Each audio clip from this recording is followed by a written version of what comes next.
health-related videos, please click the subscribe button. It's free to subscribe. Friends, আজি আমি এটা অতি গুৰুত্বপূৰ্ণ বিষয় লৈ আলোচনা কৰিম। বিষয়টো হ'ল আপোনাৰ ফাৰ্ষ্ট এইড বা প্ৰাথমিক চিকিৎসা। এই প্ৰাথমিক চিকিৎসাৰ বিষয়ে ক'বলৈ গ'লে ফ্ৰেণ্ডছ বহুত দীঘলীয়া এটা সিৰিজ হৈ যাব। সেইকাৰণে মই আপোনালোকলৈ ডেইলি এটা ভিডিঅ' লৈ আহিম। পাৰ্ট 1ৰ পৰা আৰম্ভ কৰি যিমানলৈকে সিৰিজটো দীঘল হৈ হ'ব, সেই হিচাপে মই ধৰক ডেইলি এটা ভিডিঅ' লৈ আহিম আপোনালোকৰ ওচৰলৈ। আশা কৰোঁ যে আপোনালোকে এইটো ভিডিঅ'ৰ পৰা প্ৰাথমিক চিকিৎসাৰ বিষয়ে বিশেষ কিছুমান কথা, জৰুৰী যিটো বিষয় আছে এইটো অলপ জানিব পাৰিব। সেইকাৰণে মই আপোনালোকলৈ অনুৰোধ কৰিছোঁ, মোৰ চেনেলটো আপোনালোকে ছাবস্ক্ৰাইব কৰক। আপোনালোকে ছাবস্ক্ৰাইব কৰিলে ভিডিঅ' যিকেইটা মই বনাম সেইকেইটা আপোনালোকে পোনে পোনে আপোনালোকৰ মেছেজ বক্সত পাব আৰু আপোনালোকে জানিব পাৰিব সেই বিষয়ে।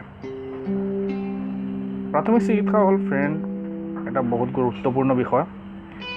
ধৰক কোনো এজন মানুহৰ এক্সিডেণ্ট বা কোনো তেনেধৰণৰ যদি হঠাৎ কোনো ধৰণৰ তৎক্ষণাত কিবা এটা অসুবিধা হয়, সেইখিনি আপোনালোকে কেনেকৈ প্ৰাথমিক চিকিৎসা এটা দিব ডক্টৰৰ ওচৰলৈ লৈ যোৱাৰ আগলৈকে, কাৰণ সেইটো সময় ফ্ৰেণ্ড এটা গুৰুত্বপূৰ্ণ সময়। সেইটো সময়ত যদি আপোনালোকে ভালকৈ যদি প্ৰাথমিক চিকিৎসাখিনিয়ে নাজানে, তেনেহ'লে মানুহজনক বচোৱাটো হয়তো কেতিয়াবা টান হৈ পৰে। সেইকাৰণে এইটো মই ভাবোঁ যে এটা অতি গুৰুত্বপূৰ্ণ বিষয়।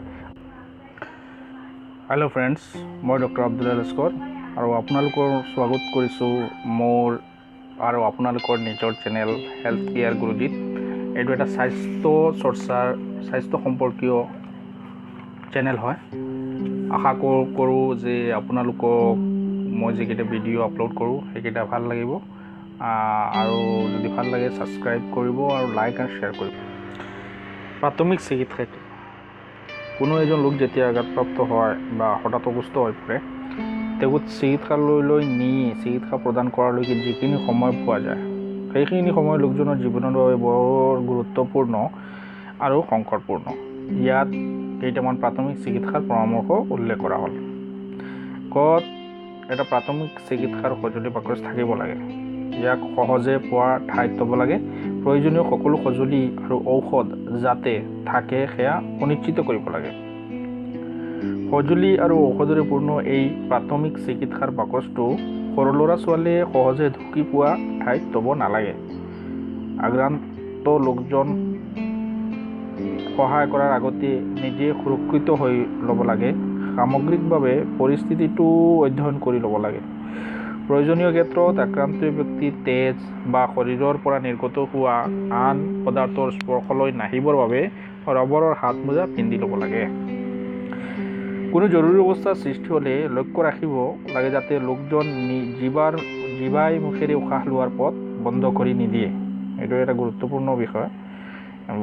আপোনালোকৰ এইটো অলপ ধ্যান দিব লাগিব বস্তুটোত। মুখখন সদায় উশাহ ল'ব পৰাকৈ মুকলি হৈ থাকিব লাগে। মুখত কোনো জলীয় পদাৰ্থ বা বাহিৰা বস্তু যাতে নাথাকে তাৰ প্ৰতি গুৰুত্ব দিব লাগে। আক্ৰান্ত ব্যক্তিয়ে নিজে উশাহ ল'ব নোৱাৰিলে কৃত্ৰিম শ্বাস প্ৰশ্বাস দিব লাগে। আক্ৰান্ত ব্যক্তিৰ ৰক্তক্ষৰণৰ সম্ভাৱনা পৰীক্ষা কৰিবলৈ নাড়ী স্পন্দন আৰু তেজৰ চলাচল ঠিক আছেনে নাই চাব লাগে। আক্ৰান্ত ব্যক্তি যদি বেছিকৈ তেজ গৈ থাকে, যদি বিষজাতীয় বস্তু সেৱন কৰিছে বা যদি হৃদস্পন্দন বা শ্বাস প্ৰশ্বাস একেবাৰে বন্ধ হৈ গৈছে, তেতিয়াহ'লে খুব ক্ষীপ্ৰতাৰে ব্যৱস্থা গ্ৰহণ কৰিব লাগে। এনে অৱস্থাত প্ৰতিটো পল গুৰুত্বপূৰ্ণ। কান্ধ বা শৰীৰৰ পিছফালে আঘাত পোৱা লোকক পৰাপক্ষত লৰচৰ কৰিব নালাগে। এইটো অতি জৰুৰী কথা।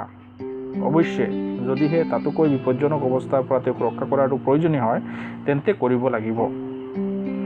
আক্ৰান্ত ব্যক্তিয়ে যদি বমি কৰে আৰু তেওঁৰ যদি কান্দটো ভাঙি যোৱা নাই, তেন্তে তেওঁক কাটিয়া কৰি শুৱাই দিব লাগে যাতে উশাহ বন্ধ নহয়। কম্বল বা আন কাপোৰেৰে ঢাকি তেওঁৰ শৰীৰটো গৰম কৰি ৰাখিব লাগে। কোনো এজনে প্ৰাথমিক চিকিৎসা দি থকাৰ সময়তে আন এজনে চিকিৎসকক মাতিব লাগে আৰু প্ৰয়োজনত এম্বুলেন্স আহি নোপোৱালৈকে কি কৰণীয় তাৰ পৰামৰ্শ ল'ব লাগে। নিজে শান্ত সুস্থিৰভাৱে থাকি আক্ৰান্ত ব্যক্তিগৰাকীক মানসিকভাৱে সহযোগিতা আগবঢ়াব লাগে। অজ্ঞান হোৱা বা অৰ্ধচেতন লোকক জুলীয়া বস্তু খাবলৈ দিব নালাগে। জুলীয়া পদাৰ্থই শ্বাসনলীত সোমাই তেওঁৰ শ্বাস ৰোধ কৰিব পাৰে। অচেতন ব্যক্তিক চপৰিয়াই বা ঢকা মাৰি জগাবলৈ চেষ্টা কৰিব নালাগে। আক্ৰান্ত ব্যক্তিৰ কোনো ঔষধৰ প্ৰতি এলাৰ্জি আছে নেকি বা কোনো স্বাস্থ্যজনিত গুৰুত্বপূৰ্ণ সমস্যা আছে নেকি সেইটো জনা অতি প্ৰয়োজনীয়। ফ্ৰেণ্ডছ, ইতিমধ্যে আমি জানিলোঁ যে প্ৰাথমিক চিকিৎসা কি আৰু প্ৰাথমিক চিকিৎসাত ল'ব লগা কেইটামান সাৱধানতা।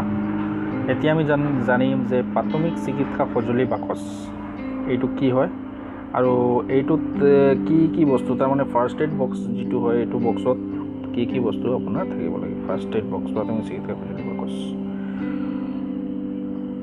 প্ৰতিটো কাৰ্যালয়, কাৰখানা, ঘৰ, শিক্ষানুষ্ঠান, ৰাজহুৱা বাহন আদি সহজে বিচাৰি পোৱা ঠাইত প্ৰাথমিক চিকিৎসাৰ সঁজুলি বাকচ একোটা থাকিব লাগে। এই বাকচ বজাৰত কিনিবলৈ পোৱা যায়। ঘৰতো টিঙৰ বা ডাঠ কাগজৰ বাকচ একোটা এনে বাকচ হিচাপে ব্যৱহাৰ কৰিব পাৰি। প্ৰাথমিক চিকিৎসা সঁজুলিৰ বাকচ তলত উল্লেখ কৰা সামগ্ৰীবোৰ থাকিব লাগে।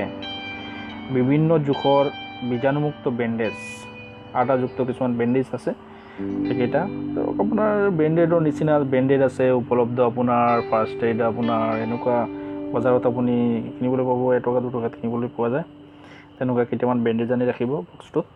বিভিন্ন জোখৰ সৰু সৰু গাজ কাপোৰ টুকুৰা বা নোৰা, কিছুমান গেজ কাপোৰ পোৱা যায়, যিকোনো আপোনাৰ মেডিকেল ষ্ট'ৰত গ'লে বা আপোনাৰ চাৰ্জিকেল ষ্ট'ৰত গ'লে আপোনালোকে তেনেকুৱা গজ কাপোৰৰ টুকুৰা কিছুমান পাব বেণ্ডেজ কৰিবৰ কাৰণে। আটাযুক্ত ফিটা, টেপ, আৰু এটা আটাযুক্ত টেপো পোৱা যায়। 3কোণীয়া আৰু নোৰা কাপোৰৰ পটি, তোলা নোৰা এটা, কপাহৰ তোলা কিছুমান সেইটো পোৱা যায়। বেণ্ডেজ, প্লাষ্টাৰ কিছুমান, সৰু কেঁচি এখন, মিহি সৰু টৰ্চ লাইট এটা, ৰবৰৰ হাত মোজা দুযোৰ, সৰু চেপেনা এটা, বেজী, পানীত তিতি থকা কাপোৰ আৰু পৰিষ্কাৰ শুকান কাপোৰ, কিছুমান পানীত তিতি থকা কাপোৰ আছে বা পৰিষ্কাৰ শুকান কাপোৰ, এণ্টিছেপ্টিক দ্ৰৱ, চেভলন বা ডেটল তেনেকুৱা এটা এণ্টিছেপ্টিক দ্ৰৱ, এটা থাৰ্মোমিটাৰ শৰীৰৰ উষ্ণতা জুখিবলৈ, পেট্ৰলিয়াম জেলিৰ সৰু টিউব বা তেনেজাতীয় পদাৰ্থ, ধৰক আপোনাৰ বেচেলিন জাতীয় কিবা এটা মলম, বিভিন্ন জোখৰ চেফটি পিন কিছুমান, পৰিষ্কাৰ কৰা পদাৰ্থ, চাবোন আদি পৰিষ্কাৰ কৰা পদাৰ্থ আছে। আজিকালিতো আপোনাৰ স্প্ৰেটো পোৱা যায় বা এইটো আপোনাৰ তেনেকুৱা বস্তুৱে আছে। চাবোন জেনেৰেল আপোনাৰ ডেটল চাবোন ইউজ কৰিব পাৰে, চেভলনৰো আছে। ব্যৱস্থাপত্ৰবিহীন ঔষধ, কিছুমান ঔষধো আপোনালোকে তাত ৰাখিব পাৰে। এস্পিৰিন বা পেৰাচিটামলৰ বড়ি, বিষ নিৰাময়ৰ কাৰণে, ধৰক কিবা হঠাৎ তৎক্ষণাত আপোনাৰ বিষ বেছি উপশম কৰিবৰ কাৰণে। এণ্টিহিষ্টামিন মলম, মৌমাখি বিন্ধিলে, এণ্টাচিড, গেছ হৈ গ'লে পেটত তেনেকুৱা এণ্টাচিড, লেক্সাটিভ, পেট চাফা কৰিবৰ বাবে কিছুমান লেক্সাটিভ থাকে, পেট চাফা হওক বা আপোনাৰ এই চুপগল শুষ্ক হওক তেনেকুৱা ধৰণৰ কিছুমান। এই প্ৰাথমিক চিকিৎসা সঁজুলি বাকচটো সহজে পোৱা ঠাইত থ'ব লাগে। সময়ে সময়ে পৰি চাই ম্যাদ উকলি যোৱা ঔষধবোৰ আঁতৰাই। তো ফ্ৰেণ্ডছ, আজিৰ ভিডিঅ'ত আমি জানিলোঁ যে প্ৰাথমিক চিকিৎসা কি, প্ৰাথমিক চিকিৎসাত ল'বলগীয়া কেইটামান গুৰুত্বপূৰ্ণ বিষয়, আৰু প্ৰাথমিক চিকিৎসাৰ যিটো সঁজুলি ফাৰ্ষ্ট এইড বক্স হয় সেইটো বক্স কেনেকুৱা হ'ব লাগে, সেইটো বক্সত কি বস্তু থাকিব লাগে, প্ৰাথমিক চিকিৎসাৰ কাৰণে কেইটামান ঔষধ, যিকেইটা প্ৰাথমিক ঔষধ হয় সেইকেইটাৰ বিষয়ে আমি জানিলোঁ। অহা ভিডিঅ'ত নেক্সট পাৰ্ট যিটো ছেকেণ্ড পাৰ্ট হয় সেইটো পাৰ্টত আমি জানিম যে প্ৰাথমিক চিকিৎসা আমি যদি ৰক্তপাত হয় সেই ৰক্তপাতটো কেনেকৈ আমি বন্ধ কৰিব পাৰি প্ৰাথমিক চিকিৎসাৰ জৰিয়তে। প্ৰাথমিক চিকিৎসাত যদি ৰক্তপাত হোৱাৰ কথা ক'ব যাওঁ, কিছু ৰক্তপাত হোৱাৰ 3 ধৰণৰ ৰক্তপাত হ'ব পাৰে। শৰীৰৰ তেজ সঞ্চালন প্ৰক্ৰিয়াৰ পৰা তেজ কমি যোৱাটো ৰক্তপাত বুলি কোৱা হয়। তেজ ক্ষয় অভ্যন্তৰীণভাৱে হ'ব পাৰে, বাহিৰতো হ'ব পাৰে, মানে ভিতৰৰ ফালে, মানে শৰীৰৰ ভিতৰৰ ফালে ইণ্টাৰনেল যিটো হয় সেইটো ইণ্টাৰনেল আপোনাৰ ৰক্তক্ষৰণ হ'ব পাৰে, মানে ৰক্ত ওলাই যাব পাৰে। আৰু বাহিৰৰ ধৰক আপোনাৰ কিছু ক'ৰবাত বাহিৰে আঘাত পালে আপুনি সেইটো হিচাপতো ৰক্তক্ষৰণ হ'ব পাৰে ৰক্তবাহী ক্ৰিয়াৰ পৰা শৰীৰৰ ভিতৰত ৰক্তপাত হ'ব পাৰে বা কোনো কটা বা আঘাতৰ ফলত শৰীৰৰ বাহিৰতো ৰক্তপাত হ'ব পাৰে এনেধৰণৰ ৰক্তপাতৰ বিষয়ে আমি সেইবোৰত কেনেকুৱা প্ৰাথমিক চিকিৎসা দিব লাগে সেইটো আমি সেকেন্ড পাৰ্টত জানিম আশা কৰিছোঁ আপোনাৰ ভিডিঅ'টো আপোনালোক ভাল লাগিছে যদি ভিডিঅ' ভাল লাগে তেনেহ'লে ছাবস্ক্ৰাইব মোৰ চেনেলটো কৰিব আৰু শ্বেয়াৰ এণ্ড কৰিব আৰু নেক্সট ভিডিঅ'টো চাবলৈ নকৰিব ফ্ৰেণ্ডছ থেংক ইউ